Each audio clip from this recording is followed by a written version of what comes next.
have turned into 10 years, and the couple still have no idea what happened to Madeleine.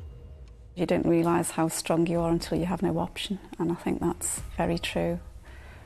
Obviously, massive events like this cause a lot of reaction, a lot of trauma and upset, but ultimately you have to keep going, and especially when you've got other children involved. Before Madeleine was taken, we felt we'd managed to achieve a little perfect nuclear family of 5.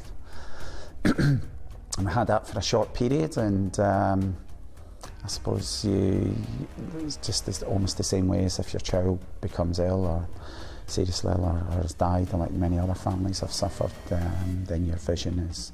Madeleine was nearly 4 years old when she vanished from the family's holiday apartment in Portugal.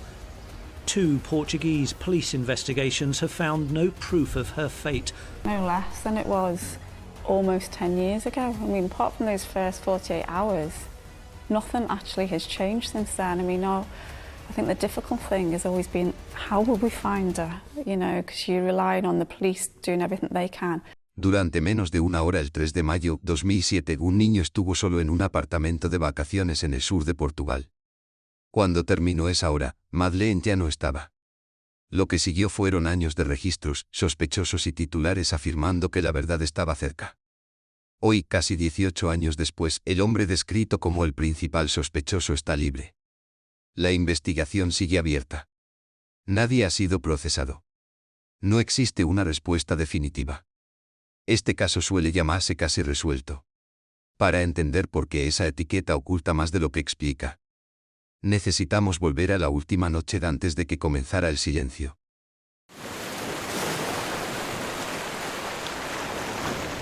Es el año 2025. Han pasado casi 18 años desde que Madeleine McCann desapareció de un apartamento de vacaciones en el sur de Portugal. El caso sigue abierto. El hombre identificado por los fiscales alemanes como el principal sospechoso de su investigación ha sido liberado de prisión. Cumplió condena por violación no relacionada.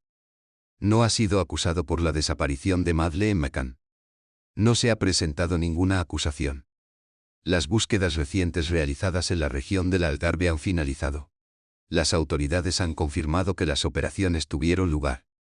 No han anunciado ningún descubrimiento que cambie el estatus legal del caso. En el Reino Unido, la investigación conocida como Operación Branche sigue existiendo. Sigue financiado. Sigue activo. No hay una fecha de finalización declarada públicamente. A lo largo de los años, funcionarios y medios de comunicación han descrito el caso como cerca de resolverse. A veces casi resuelto. Pero en términos legales, nada se ha cerrado. No hay cuerpo. No hay ninguna persona formalmente acusada. No hay veredicto. No existe un relato final de lo que le ocurrió al niño. Esta es la contradicción que aún define el caso. Existe un sospechoso. Se han incautado objetos físicos. Los investigadores han expresado su opinión. Y sin embargo el expediente sigue abierto. Para entender cómo un caso puede llegar a este punto, es necesario alejarse de todo lo que vino después. Para entender por qué la certeza nunca llegó, es necesario volver a una sola noche. Una noche que no comenzó con pánico. Una noche que no parecía inusual. Una velada que en ese momento se sentía ordinaria. Para entender por qué casi 18 años después todavía no hay respuesta, tenemos que volver a esa noche. Una noche que empezó de forma muy normal. A principios de mayo de 207, la familia McCann estaba de vacaciones en Praia da Luz, un pequeño pueblo turístico en la región del Algarve, Portugal. Kate y Harry McCann habían viajado desde el Reino Unido con sus 3 hijos. Madeleine tenía 3 años. Sus hermanos pequeños eran gemelos, ambos de 2 años. Se alojaban en el Ocean Club, un complejo vacacional conocido por atraer a familias con niños pequeños. Los apartamentos estaban organizados en edificios de poca altura. Los terrenos estaban abiertos. Los huéspedes se movían libremente entre unidades, piscinas, pasarelas y restaurantes. Los McCann no estuvieron solos en el viaje. Varias otras familias, todas amigas, se alojaban cerca. Compartían comidas por las tardes. Sus hijos seguían rutinas similares. Durante el día, las familias pasaban tiempo juntas en el resort. Por las tardes, tras acostar a sus hijos, los adultos comían juntos en un restaurante cercano dentro del complejo. El Tapas Bar estaba aproximadamente a 50 metros del apartamento McCann. Estaba lo suficientemente cerca como para volver en menos de un minuto. Desde algunas mesas se veía el edificio de apartamentos. Esta rutina se había seguido durante toda la semana. Cada noche los adultos dejaban a sus hijos durmiendo en sus apartamentos y caminaban hasta el restaurante. Cada 15 minutos, uno de los padres se levantaba de la mesa para comprobar cómo estaban los niños. No fue una sola decisión tomada esa noche. Era un patrón que se repetía durante varios días. La noche del 3 de mayo 2007 los niños McCann fueron acostados poco después de las 7 de la tarde. Madeleine dormía en una de las camas individuales de la habitación de los niños. Los gemelos dormían en camas cercanas. La ventana estaba cerrada. Las contraventanas estaban bajadas. La puerta del apartamento estaba cerrada pero no cerrada con llave. Alrededor de las 8:30 de la noche, Kate y Harry McCann salieron del apartamento y se unieron a sus amigos en el Tapas Bar. Las revisiones comenzaron como siempre. Poco después de las 9 de la noche, uno de los adultos regresó al apartamento para comprobar cómo estaban los niños. Estaban dormidos. Nada parecía fuera de lugar. Alrededor de las 9:30 de la noche se realizó otra comprobación. De nuevo, no se reportó nada inusual. Alrededor de las 9:50, Harry McCann regresó caminando al apartamento. Entró por la puerta principal y fue a la habitación de los niños. Más tarde dijo que notó que la puerta del dormitorio estaba un poco más abierta que antes. Revisó a los niños. Madeleine estaba en su cama. Los gemelos estaban durmiendo. Salió del apartamento y volvió al restaurante. A las 10 de la noche le tocó a Kate McCann comprobarlo. Volvió sola al apartamento. Entró por la puerta sin cerrar con llave. Fue directamente a la habitación de los niños. Los gemelos seguían durmiendo. Madeleine no lo estaba. Su cama estaba vacía. La manta fue tirada hacia atrás. La almohada estaba allí.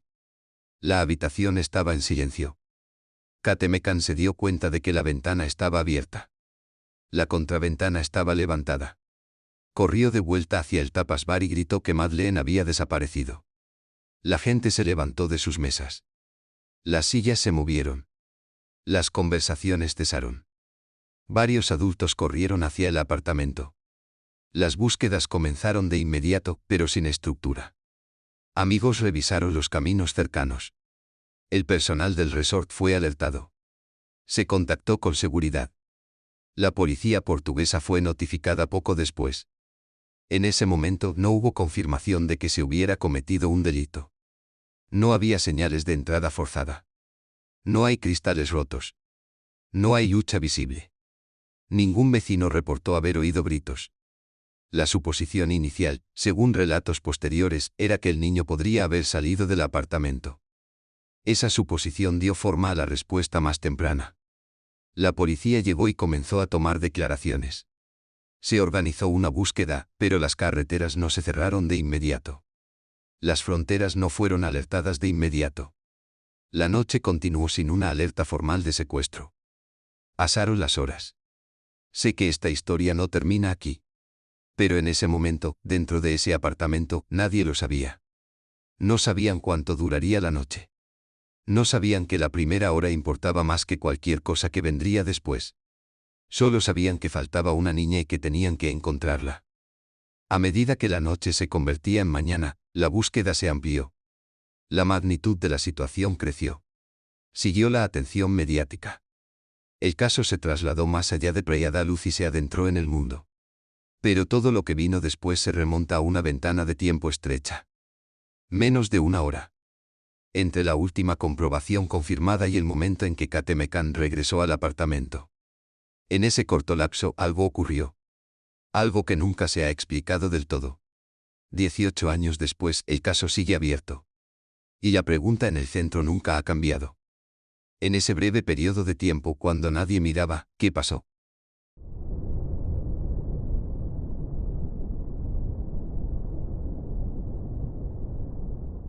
Cuando la policía portuguesa llegó al Ocean Club esa noche, la situación aún no estaba definida. Había un niño desaparecido, pero el suceso aún no había sido clasificado como un secuestro. No había señales de entrada forzada. No hay puertas rotas. No hay cristales rotos. No hay informes de gritos. El apartamento parecía en gran parte intacto, salvo por una ventana abierta y una contraventana elevada. En ausencia de violencia visible, la suposición inicial fue que Madeleine McCann podría haber abandonado el apartamento por su cuenta. Esa suposición dio forma a la respuesta más temprana. Los agentes comenzaron tomando declaraciones de los adultos que habían estado cenando en el Tapas Bar. Documentaron la rutina que el grupo había seguido durante toda la semana. Registraron quién había comprobado a los niños y a qué hora. Observaron la distribución del apartamento y la proximidad del restaurante. Se organizó una búsqueda en los terrenos del resort. Se revisaron los pasillos. Se registraron los caminos cercanos. Se pidió al personal y a los huéspedes que echaran un vistazo. Lo que no ocurrió durante esas primeras horas fue igual de importante. Las carreteras no fueron asfaltadas de inmediato. No se emitieron alertas fronterizas durante la noche. La respuesta no cambió a un protocolo de secuestro a gran escala antes del amanecer. La búsqueda se mantuvo local, contenida bajo la suposición de que el niño aún podría estar cerca. Durante esas primeras horas, ya existía un detalle que más adelante cobraría más peso. Esa misma tarde, mientras paseaba cerca del Ocean Club, Jane Tanner vio a un hombre en brazos de un niño pequeño. Jane Tanner formaba parte del mismo grupo de cenas que los McCann. Conocía la rutina de las revisiones y el horario general de la noche. Más tarde describió haber visto a un hombre cruzando la carretera cerca de la zona turística. Sostenía a un niño en brazos. El niño parecía estar dormido. Lo que más le llamó la atención fueron los pies descalzos del niño, visibles bajo un pijama claro. El hombre no habló. No parecía apresurado ni alarmado. Siguió alejándose del resort. En ese momento, el avistamiento no causó preocupación. Solo después de que se descubriera que Madeleine desaparecía, el recuerdo volvió con urgencia. Jane Tanner informó a la policía portuguesa de lo que había visto. Proporcionó una descripción del hombre, el niño, la ubicación y la hora aproximada. La distancia entre donde vio al hombre y el apartamento de los McCann era corta. Estaba dentro del área del Ocean Club. La declaración fue tomada y grabada. Pero no cambió inmediatamente la dirección de la investigación. En ese momento, los investigadores seguían bajo la posibilidad de que Madeleine hubiera salido del apartamento por su cuenta. El avistamiento no anuló esa suposición durante la noche. No se lanzó ninguna cacería inmediata según la descripción. Ningún sospechoso fue detenido ni identificado en esas primeras horas. El tiempo siguió pasando. Dentro del complejo, la búsqueda continuó durante toda la noche. Los adultos se movían por los pasillos con linternas. Se llamaron nombres. Las habitaciones estaban revisadas. Fuera del área inmediata, había poca coordinación. La noche se acercó al amanecer sin un cambio decisivo de estrategia. Esta brecha se convertiría más tarde en uno de los aspectos más debatidos del caso. No porque demostrara lo que ocurrió, sino porque nunca podría revisitarse. Las oportunidades que hubo durante esas primeras horas ya se habían ido cuando llegó la certeza. Por la mañana, la situación había cambiado. Madeleine McCann seguía desaparecida. La suposición de que se había alejado se volvió más difícil de sostener. La escala de la respuesta comenzó a expandirse. Al amanecer, los periodistas empezaron a aparecer en Praia da Luz. La historia avanzó rápidamente más allá del resort. Un niño británico de 3 años había desaparecido mientras estaba de vacaciones en el extranjero. Ese hecho por sí solo fue suficiente para atraer la atención internacional. Aparecieron cámaras cerca del apartamento. Los periodistas se reunieron fuera del Ocean Club. En cuestión de horas, el caso se convirtió en noticia mundial. Se difundieron fotografías de Madeleine. Se emitieron apelaciones. Su rostro se volvió familiar mucho más allá de Portugal. A medida que crecía la presencia mediática, también lo hacía la presión sobre la investigación. Se hicieron preguntas sobre la cronología, el apartamento sin llave y el retraso en tratar el caso como posible secuestro. La atención volvió a la noche anterior. La declaración de Jane Tanner adquirió un nuevo significado. Los investigadores revisaron la descripción que ella había dado. Se produjeron switches. El hombre que llevaba al niño se convirtió en un punto central de debate público. Pero la demora importaba. El avistamiento había ocurrido horas antes. Quienquiera que fuera ese hombre, ya no estaba allí. Cualquier rastro que pudiera haber ya estaba frío. Recuerdo sentir un escalofrío al leer esta etapa del disco, no por lo que se sabía, sino por lo que ya se había escapado silenciosamente mientras pasaba la noche. Cuando se reconoció plenamente la gravedad de la situación, la primera noche había terminado. Esa noche no pudo repetirse. A medida que avanzaba el día, la búsqueda se ampliaba. La policía y los voluntarios se desplazaron más allá del complejo. Se revisaron las carreteras. Trajeron perros. Helicópteros sobrevolaban el lugar.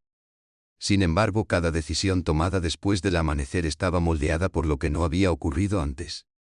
El caso ya no trataba solo de encontrar a un niño desaparecido. Se convirtió en una cuestión de explicar el tiempo. ¿Por qué la respuesta comenzó así? ¿Por qué no empezó en otro lugar? ¿Por qué ciertas acciones ocurrieron cuando ocurrieron? A medida que la cobertura mediática se intensificaba, la vigilancia aumentó. Los padres fueron interrogados repetidamente. Se entrevistó a amigos. Se pidió al personal del resort que tuviera en cuenta los movimientos y las rutinas. Al mismo tiempo, la especulación comenzó a crecer.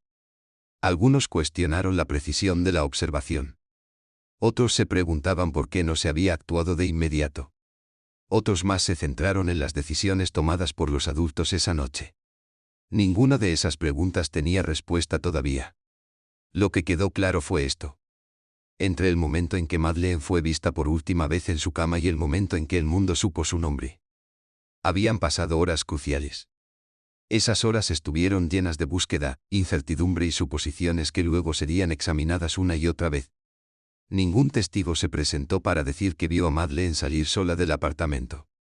Nadie dijo haber oído su grito. No apareció ningún rastro claro durante esa primera noche. Al final del primer día completo, la búsqueda se había hecho más grande, pero las respuestas no. El caso había cruzado un umbral. Ya no era solo un niño desaparecido en un complejo vacacional. Se había convertido en un misterio público. Moldeado tanto por lo que no había ocurrido como por lo que sí había ocurrido. Y a medida que la búsqueda seguía ampliándose, comenzaba otro cambio. El foco ya no estaba solo en donde podría estar Madeleine. Empezaba a moverse hacia quién podría ser el responsable.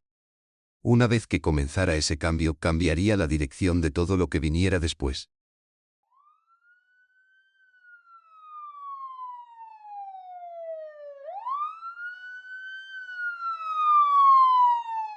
A medida que la búsqueda de Madeleine McCann se expandió más allá del Ocean Club, el tono en torno al caso comenzó a cambiar. Lo que empezó como un esfuerzo frenético por encontrar a un niño desaparecido se fue volviendo algo más pesado. Con cada hora que pasaba sin respuesta, la atención empezaba a desviarse del terreno abierto hacia la gente.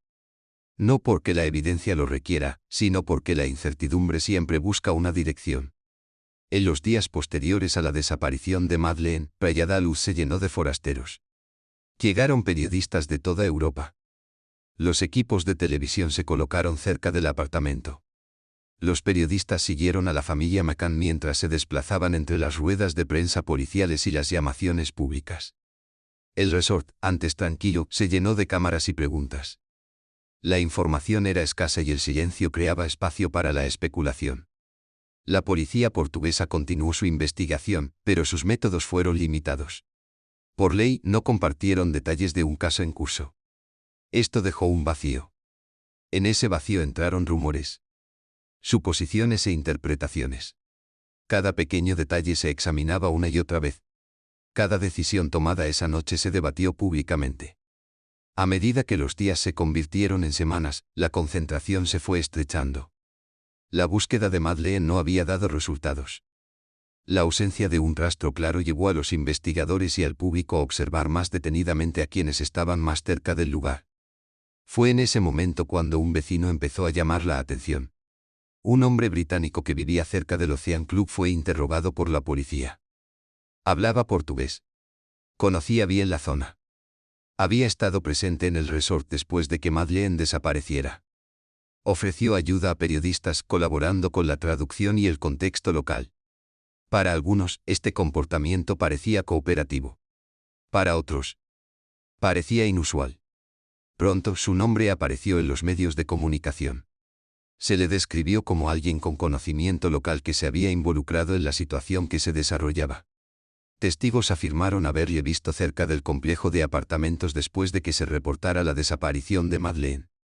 Estas afirmaciones se repitieron, a veces sin confirmación, a medida que la historia se difundía. La policía lo nombró formalmente como sospechoso. El anuncio fue breve. El impacto fue inmediato. Por un momento, la atención se apartó de la familia McCann. Los titulares llevaban un nuevo nombre. Las cámaras se movieron. Siguió la atención. La idea de que una persona cercana pudiera ser responsable ofrecía algo que el caso había carecido hasta ahora. Una dirección. Pero esa dirección no duró. El hombre negó cualquier implicación. Su familia disputaba las afirmaciones sobre sus movimientos. Con el tiempo los investigadores no pudieron relacionarlo con la desaparición de Madeleine mediante pruebas físicas. Finalmente fue exonerado y retirado de sospechas. No se presentaron cargos. El caso volvió a avanzar, dejando tras de sí otro capítulo sin respuesta. A medida que un sospechoso desaparecía de la vista, la atención pública comenzó a volverse hacia adentro, volviendo a la familia en el centro del caso. Las mismas preguntas que al principio circulaban en silencio se hicieron más fuertes. ¿Por qué dejaban a los niños solos? ¿Por qué el apartamento estaba sin llave? ¿Por qué tardó en escalar la respuesta? Estas preguntas no eran nuevas, pero ahora se formulaban con mayor fuerza. Los comentaristas debatieron la responsabilidad. Desconocidos intervinieron desde lejos. La historia dejó de tratar lo que pudo haber ocurrido durante la hora perdida y más de decisiones tomadas antes de ella. El cambio fue sutil pero significativo. La búsqueda de Madeleine seguía en curso, pero la narrativa en torno al caso estaba cambiando. La simpatía coexistía con la sospecha. El apoyo existía junto con la duda. Dentro de la investigación, la presión aumentaba. La policía continuó entrevistando a personas vinculadas al complejo. Se interrogó al personal. Se pidió a los invitados que justificaran sus movimientos. Las líneas temporales se reconstruyeron una y otra vez. Se señaló cada inconsistencia, por pequeña que fuera. La familia McCann permaneció en Praia-da-Luz, continuando con las apelaciones públicas. Hablaron con los medios. Pidieron información. Se aferraban a la esperanza de que alguien hubiera visto algo y aún no se hubiera presentado. Al mismo tiempo, el tono de la cobertura cambió aún más. Los periódicos sensacionalistas británicos empezaron a publicar historias cada vez más especulativas. Los titulares sugerían escenarios sin confirmación. Se citaron fuentes anónimas. El lenguaje se volvió más agudo. La línea entre investigación y comentario se difuminó. Dentro del expediente, el foco se intensificó aún más. La atención pasó de la posibilidad de un intruso desconocido a las acciones de quienes estaban dentro del complejo de apartamentos esa noche. La ausencia de un sospechoso claro hacía que la cercanía se sintiera significativa. Esto no fue resultado de un solo descubrimiento. Fue fruto del tiempo. Cuando no llegan respuestas, la presión aumenta. Cuando la presión aumenta, el escrutinio sigue caminos familiares. Recuerdo haber leído esta fase del caso y sentir cómo se instalaba poco a poco una incomodidad. No por un solo detalle, sino porque la búsqueda de certeza empezaba a convertirse en otra cosa. La pregunta ya no era solo dónde estaba Madeleine. Era quién podría tener la culpa. A finales del verano, la investigación alcanzó un punto de inflexión. La atención de la policía cambió de forma decisiva. La familia que había estado buscando a su hija se encontró ahora bajo un examen más detallado. Este cambio no vino acompañado de una explicación pública. Llegó de forma discreta, a través de procedimientos y designaciones legales que pronto se harían públicas. La atmósfera alrededor del caso se volvió más densa. La esperanza de una resolución rápida se desvaneció. En su lugar apareció algo más frío. La búsqueda continuó, pero su forma había cambiado. El caso ya no trataba solo de encontrar a un niño desaparecido. Se estaba convirtiendo en una prueba de narrativas. Versiones en competencia de eventos. Interpretaciones en competencia de la misma noche. A medida que la sospecha aumentaba, no se asentó en un solo lugar. Se movió. Permaneció. Esperó. Y pronto aterrizaría donde no había estado antes. Si quieres seguir este caso hasta el final, asegúrate de suscribirte y seguir este vídeo hasta el final. La siguiente parte es cuando todo vuelve a cambiar y las consecuencias se vuelven imposibles de ignorar.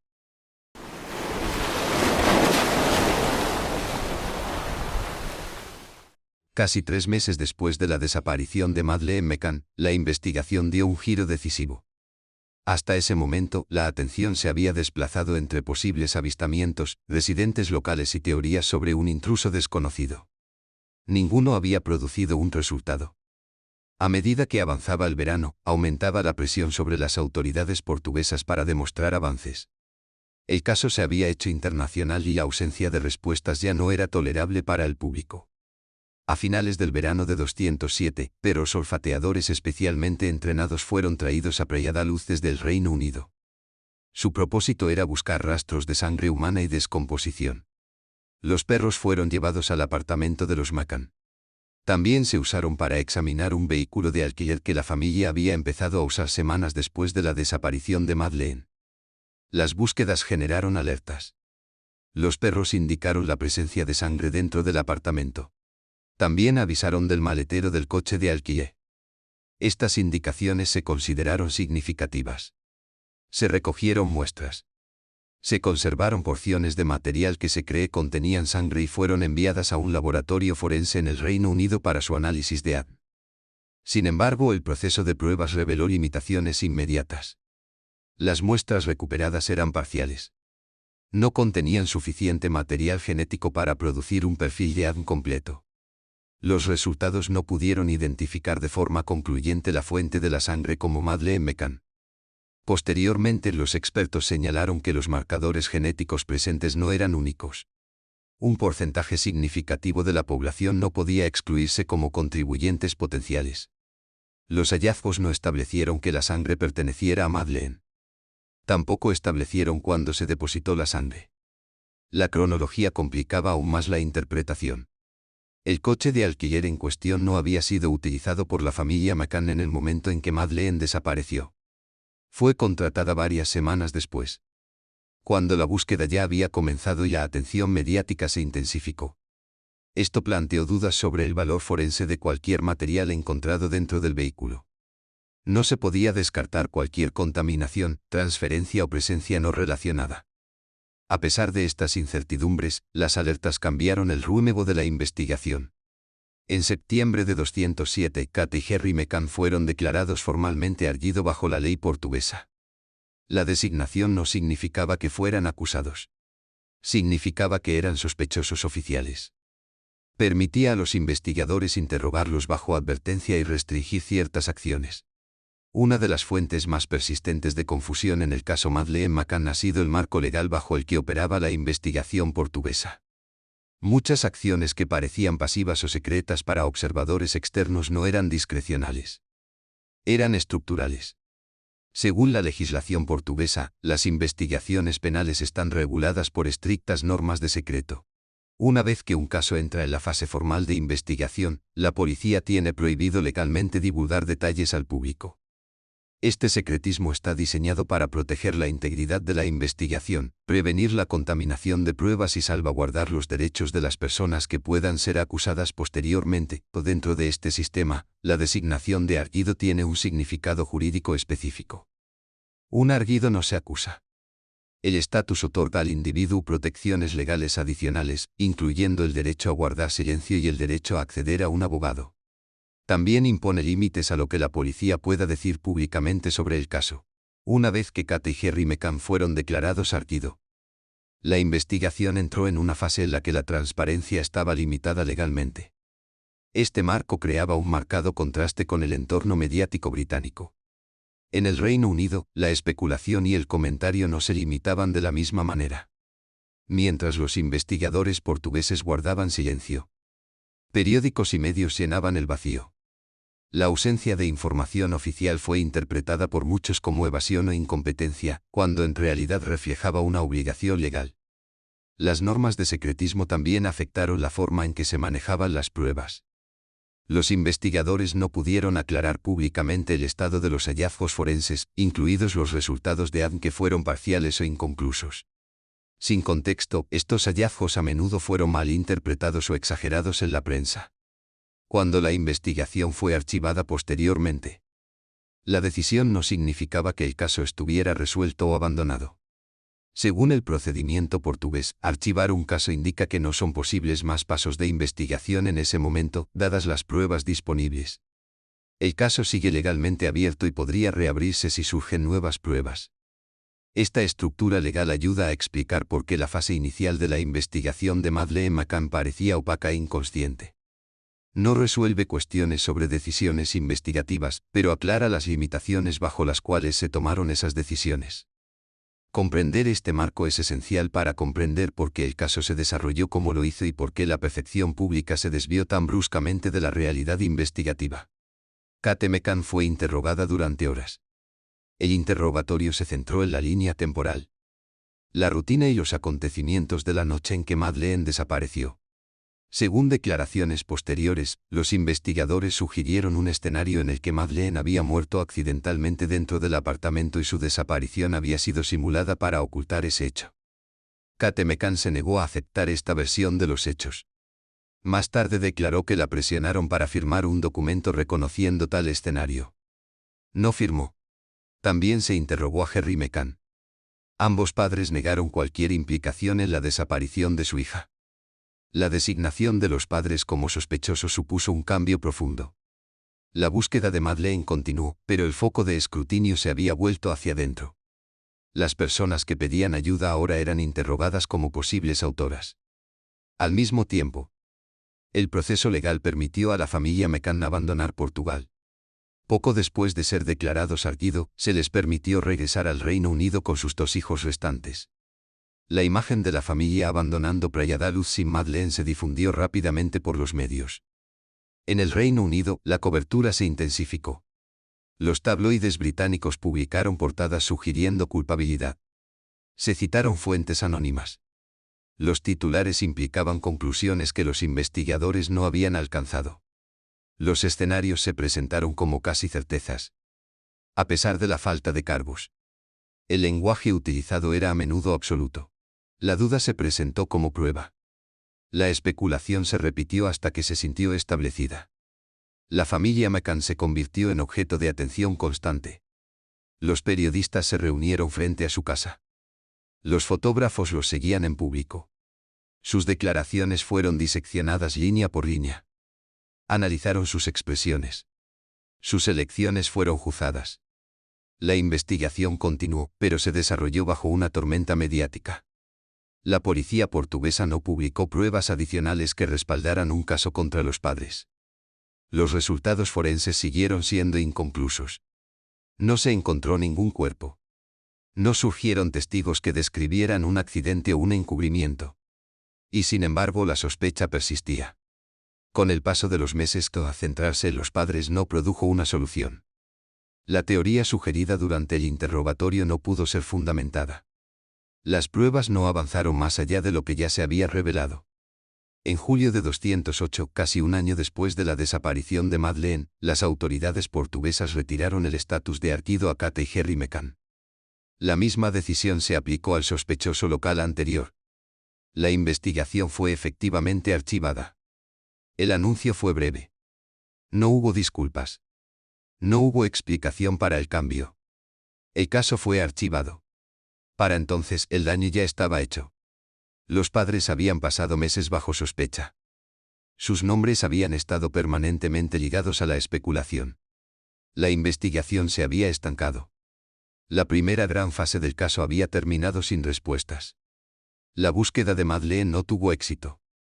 El intento de resolver el caso mediante la sospecha hacia quienes le rodeaban también había fracasado. Lo que quedaba era un expediente lleno de preguntas sin respuesta y una creciente sensación de que algo fundamental había salido mal al principio. A medida que la investigación inicial se derrumbaba bajo su propio peso, el caso entró en un largo periodo de silencio. No se quedaría allí. En los años siguientes, otros intervinieron, reabrirían viejas preguntas y empezarían de nuevo desde el principio. Pero eso vendría después. Por ahora, la primera investigación había terminado. Y eso no había dejado el caso más cerca de la verdad que de donde empezó.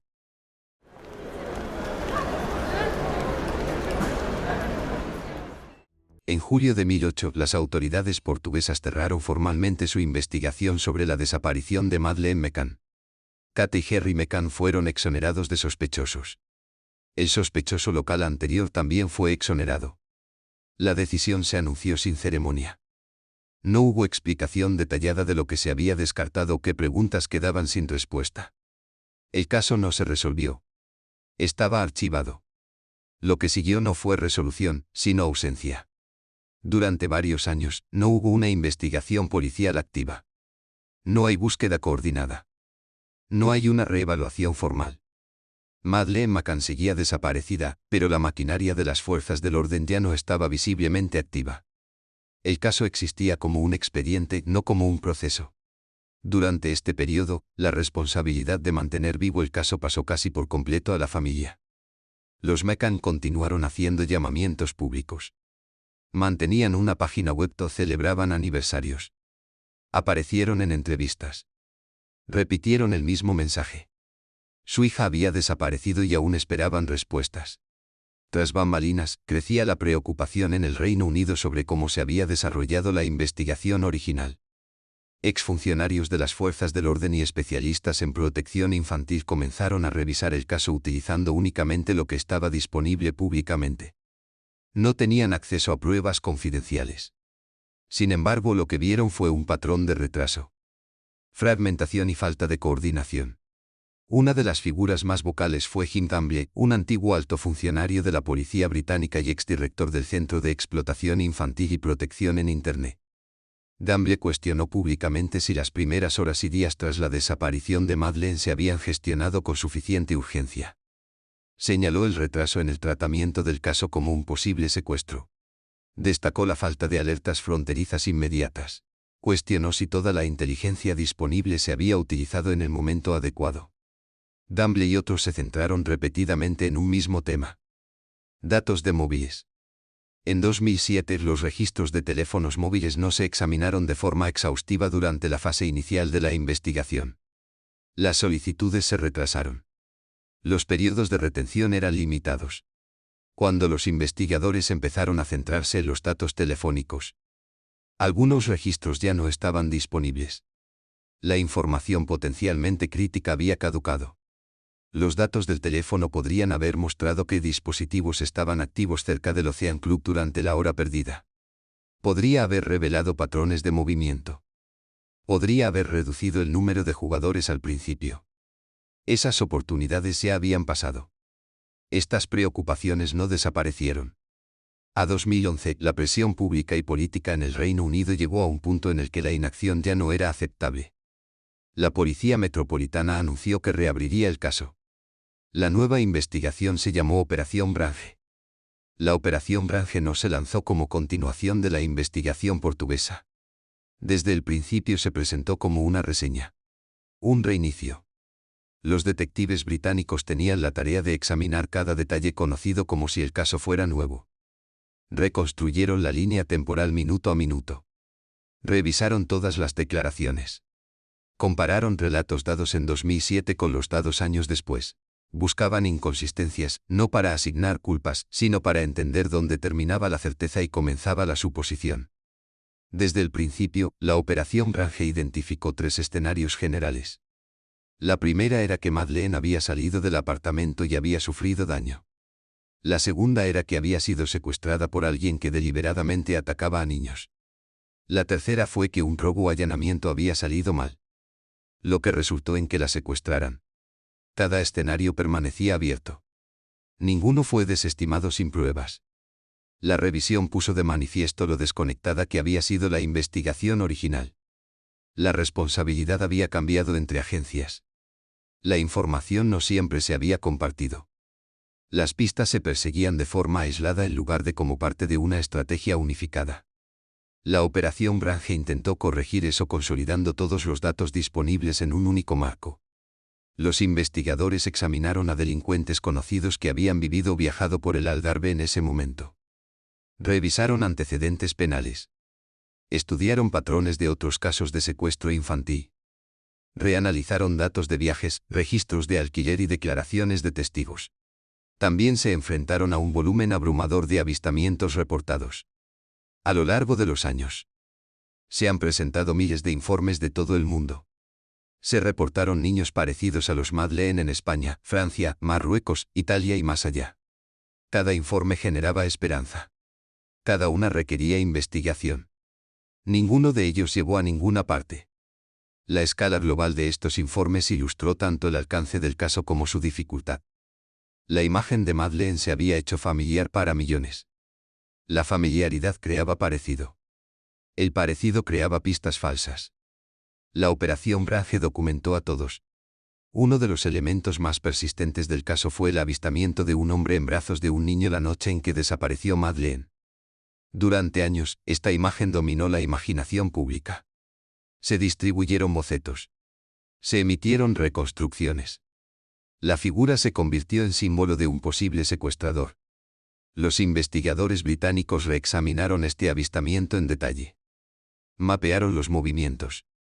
Compararon declaraciones de testigos. Localizaron a personas que estaban de vacaciones en Playa da Luz en ese momento. Finalmente, confirmaron que el hombre que se veía llevando a un niño era otro turista que llevaba a su propia hija de vuelta a su alojamiento. La conclusión cerró una de las narrativas visuales más destacadas del caso. No resolvió la desaparición. La operación Branche continuó. La financiación se renovaba año tras año. Los detectives seguían asignados. El caso permaneció abierto. Sin embargo, las actualizaciones públicas eran raras. La investigación avanzó de forma discreta, sin anuncios dramáticos. Recuerdo haber llegado a esta etapa del disco y sentir cómo se asentaba un gran agotamiento. No porque no se hiciera nada, sino porque se volvía a hacer mucho. Toda su posición desaparecida. Cada pieza puesta de nuevo sobre la mesa. Y aún así, la pieza final se negó a aparecer. A mediados de los 2010 la operación Branche se había convertido en una de las investigaciones de personas desaparecidas más longevas de la historia británica. Su existencia se volvió controvertida. Algunos argumentaron que el caso merecía una persecución implacable. Otros cuestionaron si alguna investigación, tantos años después, podría superar la pérdida de tiempo, pruebas y memoria. Lo que era innegable era esto. La investigación original había terminado sin respuestas. La reinvestigación corrigió errores, cerró caminos falsos y aclaró lo que no ocurrió. Pero no reveló que sí lo hizo. El reinicio era necesario. También reveló los límites de la perspectiva que hay en retrospectiva. Cuando la operación Branche alcanzó la madurez, el sendero ya tenía años. Las pruebas se habían degradado. Data había desaparecido. Los recuerdos de testigos se habían suavizado. Y entonces, tras más de una década de silencio, el caso volvió a cambiar. En el año 2020 se hizo un anuncio desde fuera del Reino Unido. No de Portugal. No de Gran Bretaña. De Alemania. Se introdujo un nombre que antes no formaba parte de la narrativa pública. Un nombre relacionado con el Algarve. Un nombre relacionado con delitos violentos contra niños. Tras 13 años, el caso estaba a punto de cambiar de rumbo una vez más. En junio de 2000, casi 13 años después de la desaparición de Madeleine McCann, un nuevo anuncio cambió el rumbo del caso. Esta vez, no procedía de Portugal ni del Reino Unido. Vino de Alemania. Los fiscales alemanes ofrecieron una rueda de prensa y declararon que estaban investigando la desaparición de Madeleine McCann como un homicidio. Identificaron a un ciudadano alemán, Christian Brueckner, como su principal sospechoso. Dijeron que creían que Madeleine estaba muerta. El anuncio fue directo y sin precedentes. Por primera vez desde 2007, las autoridades nombraron públicamente a un sospechoso que creían responsable. Christian Brueckner ya estaba en prisión en el momento del anuncio, cumpliendo condena por violación no relacionada con un delito cometido en Portugal en los 2005.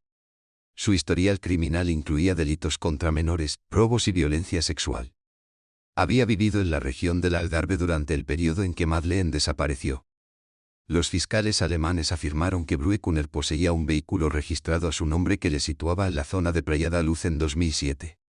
También afirmaron que su teléfono móvil había estado activo cerca del Ocean Club la noche en que Madeleine desapareció.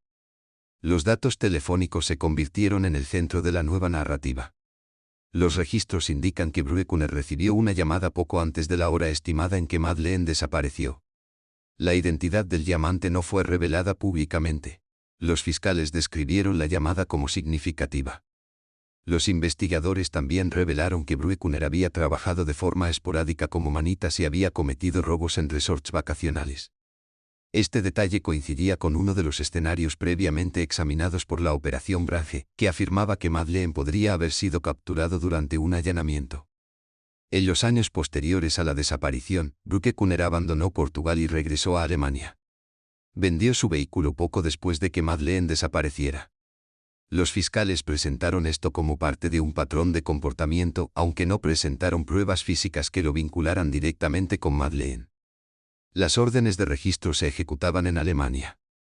Las autoridades incautaron discos duros, tarjetas de memoria y otros dispositivos de almacenamiento digital pertenecientes a Brueckner.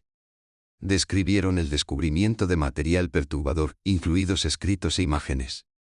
Pero no especificaron contenido directamente relacionado con Madeleine McCann. A pesar de la fuerza del anuncio, los fiscales reconocieron una limitación crítica. No tenían cuerpo. No tenían una escena del crimen que pudiera vincularse de forma concluyente con Brueckner. No tenían pruebas forenses que situaran a Madeleine en su poder. Tenían fe. Aún no tenían pruebas suficientes para el tribunal. La respuesta fue inmediata. Medios de comunicación de todo el mundo informaron que el caso Madeleine McCann había quedado resuelto. Los titulares anunciaban la resolución. La reacción pública se disparó. Pero la realidad legal era más contenida. Brueckner negó cualquier implicación. A través de sus representantes legales, declaró que no tenía nada que ver con la desaparición de Madeleine. No se presentaron cargos en su contra en relación con el caso. Las autoridades británicas confirmaron que estaban cooperando estrechamente con los investigadores alemanes. La Operación Branche siguió activa. La información se compartía a través de las fronteras. El caso entró en una nueva fase definida por la coordinación internacional. En los meses siguientes, los registros se reanudaron en Portugal a petición de los fiscales alemanes. Aunque no se presentaron cargos, los fiscales alemanes continuaron con acciones investigativas específicas. Uno de los esfuerzos más visibles llegó mediante nuevas búsquedas físicas en Portugal, realizadas más de 15 años después de la desaparición de Madeleine McCann. En 2023, las autoridades portuguesas, actuando a petición formal de los fiscales alemanes, realizaron nuevos registros en la región del Algarve. Estas búsquedas no fueron de gran recerca. Eran operaciones concretas y específicas de localización centradas en áreas que se creía que eran accesibles para Christian Brueckner durante el periodo en torno a la desaparición de Madeleine. Los equipos de búsqueda examinaron terrenos rurales, embalses y áreas de vegetación densa cerca de Praia da Luz. Algunos lugares habían aparecido en archivos de investigación anteriores. Otros se seleccionaron basándose en información que no se había actuado públicamente previamente. Las operaciones implicaron búsquedas en el terreno, excavación y el uso de equipos especializados diseñados para localizar material enterrado. Las autoridades enfatizaron que las búsquedas se basaron en pistas investigativas y no en especulaciones. Sin embargo, no revelaron qué información específica motivó la elección de ubicaciones. No se dio ninguna explicación sobre si los registros estaban relacionados con pruebas digitales, declaraciones de testigos o material incautado en Alemania. Las búsquedas concluyeron sin que se anunciara públicamente ninguna evidencia decisiva. No se reportaron restos humanos. No se confirmaron objetos personales pertenecientes a Madeleine McCann. No se introdujo ningún nuevo material forense en el expediente. En 2024 se produjo más actividad de búsqueda. Esta vez, los investigadores alemanes dirigieron operaciones cerca de zonas que antes frecuentaba Brueckner, incluyendo terrenos cercanos a antiguas residencias y lugares vinculados a sus movimientos en el Algarve. De nuevo, el alcance era limitado y preciso. De nuevo, los resultados no se presentaron públicamente como avances. Las autoridades confirmaron que se recogieron objetos y serían examinados, pero no especificaron su naturaleza. Como en búsquedas anteriores, no se obtuvieron conclusiones inmediatas. Las operaciones terminaron discretamente sin ruedas de prensa ni declaraciones definitivas. Estas búsquedas marcaron una distinción importante en el caso. Demostraron que la investigación seguía activa a nivel procesal, aunque seguía estancada en un nivel legal. La ausencia de resultados públicos no significaba la ausencia de creencia investigadora. Reflejaba la brecha entre buscar y demostrar. Para los observadores, el silencio tras cada operación tenía peso. Cada registro sugería que los investigadores creían que aún quedaba algo por encontrar. Cada conclusión sin confirmación reforzaba la realidad de que la creencia por sí sola no podía cerrar el caso. Las búsquedas renovadas subrayaron una tensión central que ahora define la investigación de Madeleine McCann. Incluso con la cooperación internacional, las herramientas forenses modernas y los esfuerzos físicos renovados, el paso del tiempo siguió limitando lo que podía recuperarse. El suelo había cambiado. Las pruebas, si alguna vez existieron, pueden ya no haber sobrevivido. Y sin material que resistiera el escrutinio forense legal, el caso permaneció exactamente donde había estado durante años. Abierto, activo y sin resolver. Los registros no produjeron pruebas confirmadas públicamente. Al mismo tiempo, Brudekuner fue juzgado en Alemania por delitos sexuales no relacionados. En el año 2024 fue absuelto de varios cargos relacionados con delitos sexuales no relacionados con Madeleine McCann. El tribunal dictaminó que las pruebas no eran suficientes para condenar. Este resultado afectó la percepción pública.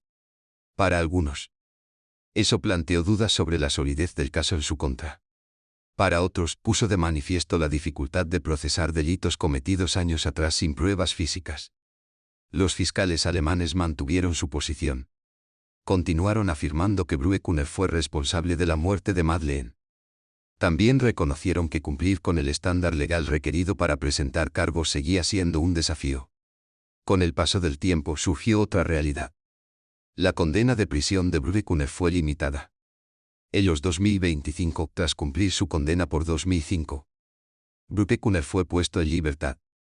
No fue acusado en el caso Madeleine McCann. Salió libre. El lanzamiento marcó un momento significativo. Por primera vez desde que fue identificado públicamente como el principal sospechoso, Brudekuner ya no estaba recluido. El caso seguía abierto. La creencia permaneció. El estatus legal no cambió. La operación Brage continuó recibiendo financiación. Los fiscales alemanes afirmaron que seguían buscando pruebas. Las autoridades portuguesas siguieron participando en una cooperación limitada. Sin embargo, la brecha entre la convicción investigadora y la certeza de la fiscalía persistía. El caso se encontraba en una encrucijada familiar. Existía un sospechoso. Se había formado una narrativa. Se habían realizado búsquedas. Se habían incautado materiales. Años de trabajo convergieron en un solo individuo. Y aún así, no hubo acusación formal. Sin juicio. Sin veredicto. Al cerrar este capítulo, el caso entró en otra fase incierta. El foco se había reducido drásticamente, pero la línea de meta seguía fuera de su alcance. La cuestión ya no era si los investigadores creían saber lo que había pasado. La cuestión era si esa creencia podría alguna vez transformarse en prueba. Si quieres seguir el caso a medida que se desarrolla, asegúrate de suscribirte al canal. Si tienes opiniones, preguntas o información que consideres relevante, deja un comentario abajo. En la siguiente parte, examinamos qué ocurre cuando un caso llega a esta etapa y aún no se cierra, y por qué algunas investigaciones permanecen sin resolver durante décadas.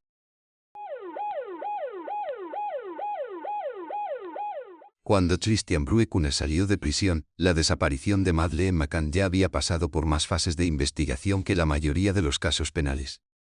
Había pasado del trabajo policial local en Portugal a la cooperación internacional, de la sospecha pública a la renovada creencia. Del silencio a la renovación de registros. Y aún así, seguía abierto. Para la familia McCann, los años posteriores al anuncio alemán no trajeron una resolución. Cada comunicado oficial que sugería progreso fue seguido de largos periodos sin movimiento visible. Cada nueva búsqueda aumentaba expectativas, solo para terminar en silencio. La ausencia de cargos significaba que no había momento de ajuste de cuentas legal, ni sala de juicio donde pudieran responderse las preguntas bajo juramento. Los hermanos menores de Madeleine crecieron hasta la edad adulta. Con el caso siempre presente pero nunca explicado. Para ellos, la desaparición no era un recuerdo. Era una condición. Algo que existía antes de que tuvieran edad suficiente para entenderlo y que permaneció mucho después. En Praia da Luz, el club oceánico continuó operando. Las familias llegaron y se marcharon. Los niños jugaban en las mismas zonas. La vida retomó su ritmo ordinario. Pero el caso nunca se desvinculó completamente del lugar. El apartamento seguía siendo conocido no por quien se quedó allí después, sino por quien desapareció de él. La ubicación quedó grabada en la memoria pública, incluso con el paso de los años. Para las fuerzas del orden, el caso se convirtió en algo completamente distinto. La operación Brage siguió activa, pero su naturaleza cambió con el tiempo. Ya no se parecía a una búsqueda urgente. Se convirtió en una operación de revisión a largo plazo. Los detectives evaluaron la nueva información cuando llegó. Mantenían contacto con agencias extranjeras. Preservaban la capacidad de actuar si surgía algo realmente nuevo. La financiación para la investigación continuó revisándose anualmente. Cada renovación venía con la misma pregunta implícita. Si quedaba suficiente para justificar continuar. Si aún existía la posibilidad de una resolución. Miles de pistas siguieron llegando a lo largo de los años. Algunos venían de personas que creían haber visto a Madeleine. Otros procedían de personas que afirmaban tener conocimiento de crímenes, confesiones o lugares. Cada consejo tenía que ser evaluado. La mayoría fueron descartados. Ninguno aportó las pruebas necesarias para avanzar con el caso. La investigación alemana se enfrentó a un dilema paralelo. Los fiscales continuaron afirmando públicamente que creían que Madeleine McCann había muerto y que Christian Bruekner era el responsable. Al mismo tiempo, reconocieron que no poseían pruebas lo suficientemente sólidas para presentar cargos. Esta brecha entre la creencia y la acusación se convirtió en la tensión definitoria del caso. En el discurso público, el caso a menudo parecía resuelto. En la realidad legal, no lo era. No se había recuperado ningún cuerpo. Ningún testigo se había presentado con conocimiento directo de un delito. Ningún vínculo forense colocó a Madeleine bajo custodia del sospechoso. No se cumplieron los estándares requeridos para la acusación. El paso del tiempo solo amplió esta brecha. La evidencia física, si es que alguna vez existió, se había degradado. Los paisajes habían cambiado. Las zonas registradas años después ya no eran las mismas que en 2007. La memoria se había desvanecido. Los testigos luchaban por recordar detalles precisos de una noche ya pasada. Esto no era exclusivo del caso Madeleine McCann. Era una realidad estructural de investigaciones a largo plazo. Una vez que las ventanas tempranas críticas pasan sin resolución, los esfuerzos posteriores deben actuar contra la erosión en lugar de la claridad. El caso también puso de manifiesto los límites de la cooperación internacional. Aunque las autoridades británicas, portuguesas y alemanas compartían información, cada una operaba dentro de su propio marco legal. Las pruebas recogidas en un país no siempre se traducen claramente en otro. Los umbrales de la fiscalía diferían. La jurisdicción complicaba la toma de decisiones. El público a menudo asumía que la cooperación significaba certeza. En realidad, significaba complejidad. Con el paso de los años, el caso empezó a ocupar un lugar diferente en la conciencia pública. Ya no era solo una investigación de un niño desaparecido. Se convirtió en un símbolo de pérdida no resuelta. Un recordatorio de que no todos los casos llegan a una conclusión. Para la familia McCann, esto significaba vivir sin cierre mientras permanecían en el ojo público. Cada aniversario renovaba la atención. Cada rumor reavivaba la especulación. El silencio nunca duraba. El coste emocional de esa resistencia rara vez era visible en las declaraciones oficiales. Pero estaba implícito en la persistencia del caso en sí. Buscando sin encontrar. Esperar sin resolver. La ausencia de una conclusión también influyó en la forma en que se discutió el caso. Algunos consideraron esencial la continuación de la investigación. Otros se cuestionaron si prolongaba el sufrimiento sin ofrecer respuestas. El debate en sí reflejaba incomodidad e incertidumbre. En los sistemas de justicia penal basados en pruebas, los casos sin resolver generan tensión. Se resisten a cerrar la narrativa. Obligan a reconocer la limitación. El caso Madeleine McCann se sitúa firmemente en ese espacio. Los investigadores pueden sospechar. Pueden creer. Incluso pueden ser convencidos. Pero creer no equivale a evidencia. Evidencia no equivale a prueba. Y la prueba, sin la cual no se puede llegar a una conclusión legal, sigue ausente. Esta realidad no significa que el caso haya fracasado. Significa que el caso ha llegado al límite de lo que los sistemas diseñados para la resolución pueden ofrecer. Con el paso del tiempo, el caso sigue abierto no porque el cierre esté asegurado, sino porque cerrarlo sin certeza significaría aceptar que la verdad puede que nunca se pruebe. Esa aceptación es difícil. Para familias que buscan respuestas. Para investigadores entrenados para encontrarlos. Para el público que prefiere las conclusiones a las preguntas. El caso perdura porque no puede avanzar ni terminar. Existe en suspensión. Una desaparición que se convirtió en una investigación. Una investigación que se convirtió en un proceso. Un proceso que ahora existe sin resolución. Y en esa suspensión el hecho central permanece sin cambios. Un niño se fue a dormir. Pasó una hora. Pasaron los años. Y la pregunta que surgió esa noche nunca ha recibido una respuesta definitiva. No es lo que la gente cree que ocurrió. Pero lo que se puede demostrar que ocurrió. A medida que la investigación sobre la desaparición de Madeleine McCann avanzaba por varios países y más de una década de esfuerzos, una pregunta seguía surgiendo.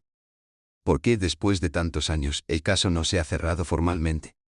La respuesta no depende de la creencia, el esfuerzo ni la presión pública. Se basa en los límites de la evidencia. En el centro del problema está la ausencia de un cuerpo. Sin restos físicos, los investigadores no pueden establecer una causa definitiva de la muerte, el lugar de la muerte ni la hora de la muerte. En términos legales, esta ausencia elimina la base necesaria para construir un caso de homicidio que pueda resistir el escrutinio en los tribunales. Las suposiciones, incluso cuando se comparten ampliamente, no pueden sustituir la prueba física. Igualmente significativa es la ausencia de una escena del crimen secundaria confirmada. No se ha identificado ningún lugar donde se pueda localizar definitivamente a Madeleine tras salir del apartamento. Las búsquedas realizadas a lo largo de los años no han encontrado un sitio que contenga material forense que pueda vincular su desaparición con un individuo o evento específico. Sin una ubicación así, los investigadores no pueden anclar el caso espacialmente. Las pruebas de ADN, citadas a menudo en debates públicos, tampoco han cumplido con los estándares de la Fiscalía.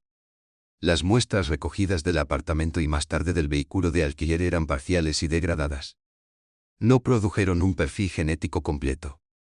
Los expertos concluyeron que los marcadores presentes no podían identificar de forma única a Madeleine McCann, ni establecer cuándo se depositó el material. En términos forenses, la evidencia carecía tanto de especificidad como de valor temporal. El testimonio de testigos presenta limitaciones similares. No ha salido ningún testigo que pueda afirmar con conocimiento directo que vio a Madeleine siendo secuestrada o dañada. El avistamiento temprano más destacado, el hombre que llevaba a un niño, se resolvió más tarde como no relacionado. Otros avistamientos reportados ocurrieron días, semanas o meses después y estaban geográficamente dispersos. Ninguno podía ser corroborada. Ninguno podía vincularse de forma concluyente con Madeleine. El tiempo mismo se ha convertido en uno de los mayores obstáculos. Los entornos físicos han cambiado. La vegetación ha crecido o sido despejada. Los edificios han sido renovados. Objetos que antes tenían valor forense pueden dejar de existir. Los datos digitales que podrían haber soportado líneas temporales o movimientos no se conservaron indefinidamente. Cuando el enfoque de la investigación cambió, ya se había perdido parte de la información. Los umbrales legales complican aún más el cierre. Los fiscales deben cumplir un estándar que vaya más allá de la probabilidad. Deben presentar pruebas capaces de resistir el contrainterrogatorio y la duda razonable. Los patrones de comportamiento, el historial criminal y la proximidad a la escena del crimen pueden guiar la investigación, pero no pueden por sí solos respaldar una condena. En ausencia de pruebas directas, los fiscales corren el riesgo de colapso del caso si se presentan cargos prematuramente. La jurisdicción internacional añade otra capa de dificultad. Las pruebas recogidas en un país deben ser admisibles en otro. Los estándares legales varían. Los procedimientos varían. La cooperación no elimina estas barreras. Solo los gestiona a ellos. En un caso que abarca Portugal, Reino Unido y Alemania, la alineación ha sido compleja y lenta. Como resultado, el caso se encuentra en estado de suspensión. No está cerrado porque el cierre requeriría una conclusión que no pueda ser respaldada por pruebas. Permanece abierta no porque la resolución esté garantizada, sino porque los investigadores no pueden declarar formalmente un fin sin certeza.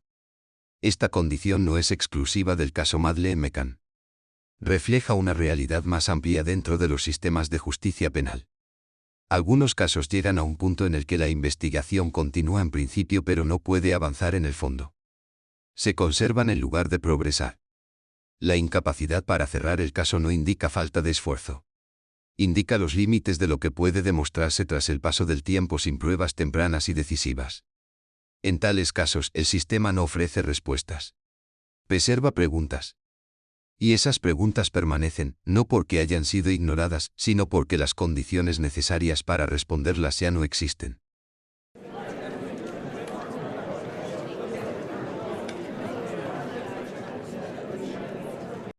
En algún momento, toda investigación llega a un límite. No porque las personas implicadas dejen de importarles, sino porque el tiempo transforma lo que es posible. El caso Madeleine McCann alcanzó ese límite lentamente a lo largo de años, sin un solo momento que marcara el final. Lo que siguió no fue un cierre, sino una continuación.